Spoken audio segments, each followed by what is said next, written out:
Good evening, everyone. As you can see, I am still a little under the weather, but it's good to have y'all with me.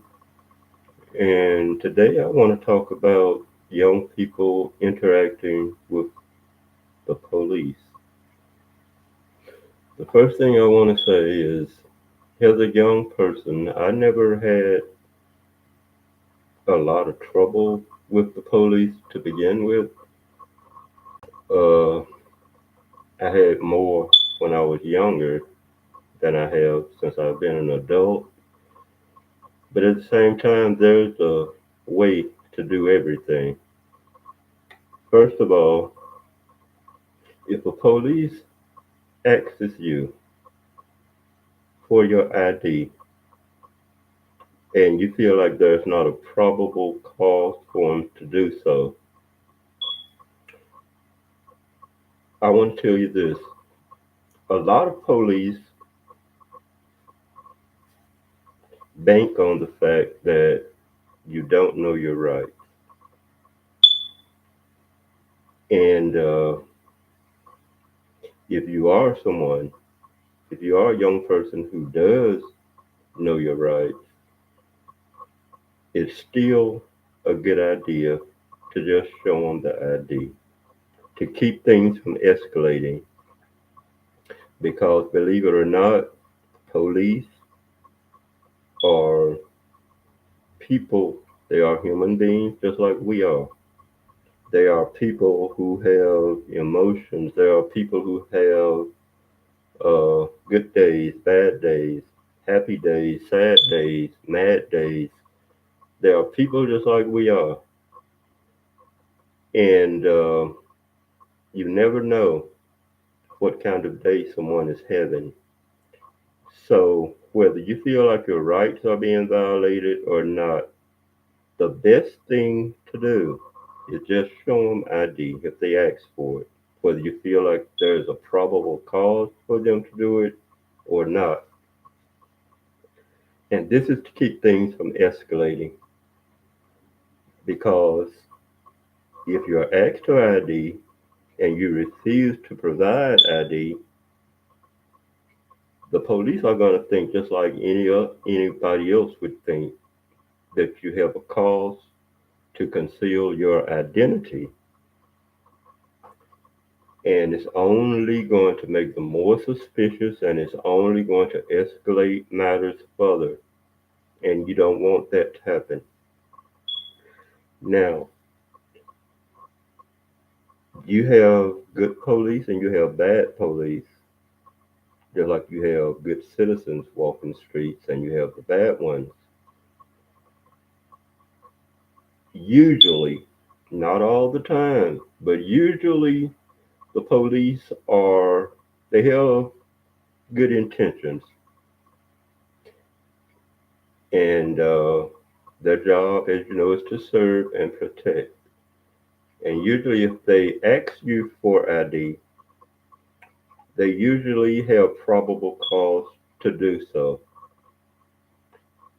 They may not tell you up front what that is, but usually, not all the time, but usually, if they ask you for ID, they have a cause to do so. Uh, Sometimes it's best to conform.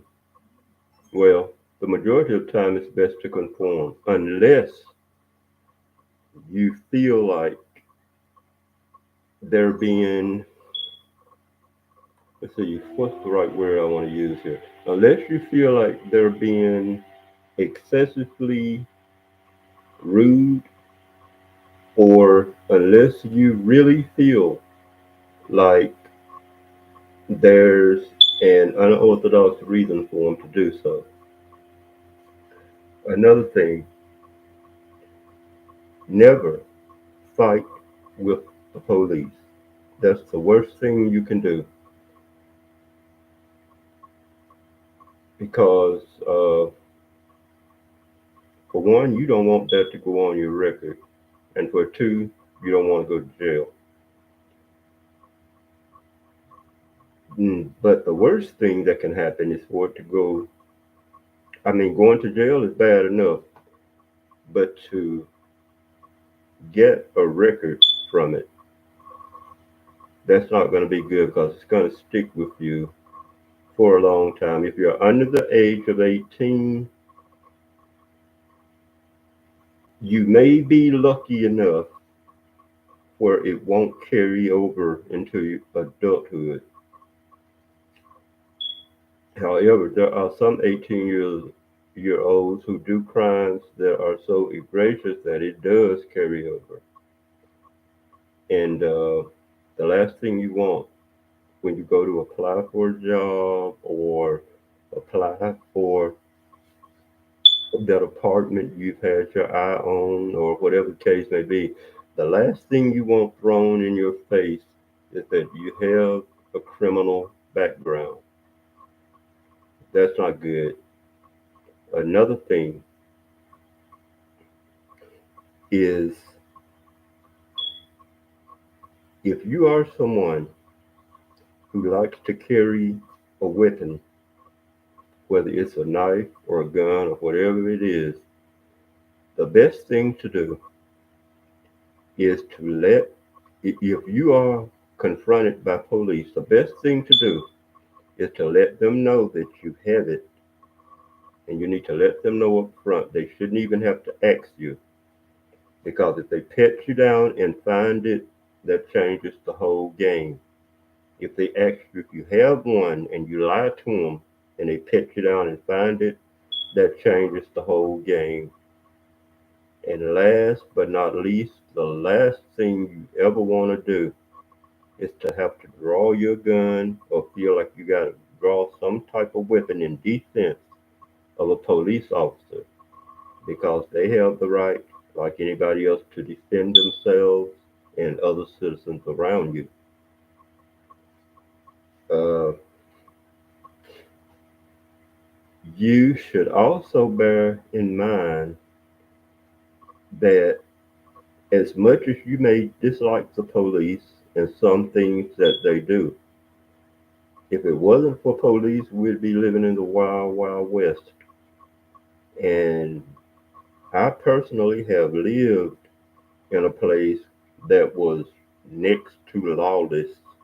And believe me, you don't want to go there. You don't want to go there. We need our police, and we should treat them in a way to show them that we need them, that we appreciate them. And I'm not going to hold you much longer. I just wanted to let you know that the best thing you can do in a situation where you're stopped by the police is to just conform. Whether you feel like it's right or wrong, just conform. And that way you'll avoid de-escalate, you'll avoid escalating problem, and it could save you a lot of stress. It could even save your life. So that's about it for now. I'm not feeling very well, so I said I was going to keep things short and sweet. But I hope you all have a good evening, and I'll see you tomorrow at the same time. Oh, yeah, and please don't forget to hit that like and subscribe button. Okay, peace out.